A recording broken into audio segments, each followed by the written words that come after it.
Hey you, what's up? My name's Chris Hughes, and today I hope you're ready for another nutrient breakdown because today we are breaking down iron. Hemoglobin and myoglobin are two types of proteins that attach to oxygen in order to shuttle it around the body. Iron plays an essential role in the production of these two proteins. Dietary iron comes in two forms, heme and non-heme. Heme iron comes mainly from the hemoglobin and myoglobin found in red meats, such as beef, deep red salmon or tuna, and poultry, such as chicken, turkey, and duck. Heme is significantly easier for the body to absorb than non-heme. Non-heme iron comes from the plants and iron-based salts. It is significantly harder for the body to break down and absorb, so, sorry Guinness drinkers, no, it's not a good source of iron. Vitamin C, meats, and organic acid sources are great for improving the absorption rate of iron. Another easy way to increase overall iron intake is simply to cook foods in a cast iron pan. On the other hand, things like calcium, zinc, and polyphenols are actually inhibit our body's ability to take in and absorb iron. Iron happens to also be the most common nutrient deficiency found worldwide.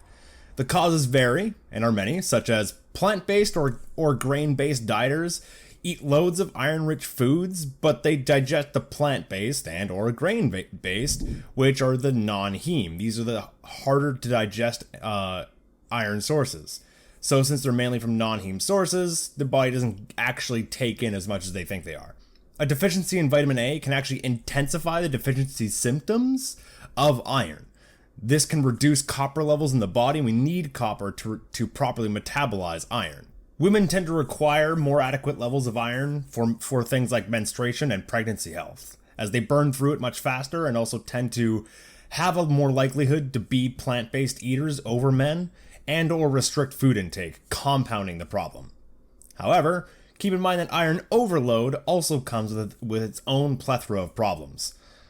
Iron poisoning can happen easily in children who overeat vitamin pills. Iron poisoning also seems to happen more easily in men. This is theorized due to our much less active lifestyle, while also men tend to enjoy stuff like meat more often. Luckily, men can avoid this by just simply being more active and or donating blood more frequently. So, what does iron actually do in the body? What functions is iron involved in? Well, it's involved in the formation of hemoglobin, where 2/3 of our body's oxygen is stored, and myoglobin. It also aids in oxygen storage and transportation. It also aids in the formation of more red blood cells and blood vessels. It improves the production of anaerobic energy, as well as the making of hundreds of different proteins and enzymes.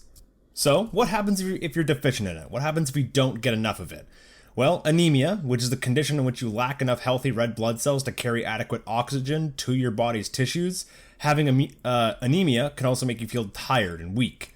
It severely weakens and hampers the immune system. Things like small behavioral changes and or mood swings, lightheadedness, and frail and weak nails. Now, what happens if you get too much? Nausea or vomiting? Your body can go into shock, potentially death. It also increases the risk of cardiovascular diseases, cancers, and other neurodegenerative diseases. That's a difficult word to say.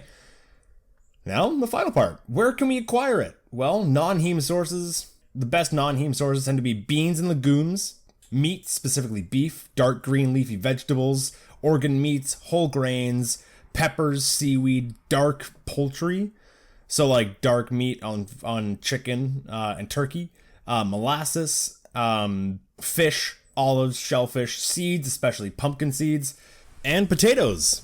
Any kind of potatoes, sweet potatoes, yams, regular potatoes, russet potatoes, all sorts of potatoes. And yeah, so there it is. That's the video on iron. Hopefully you managed to get some value from this. If you want me to cover anything else, go ahead and ask in the comments below. Until then, I'll see you next time.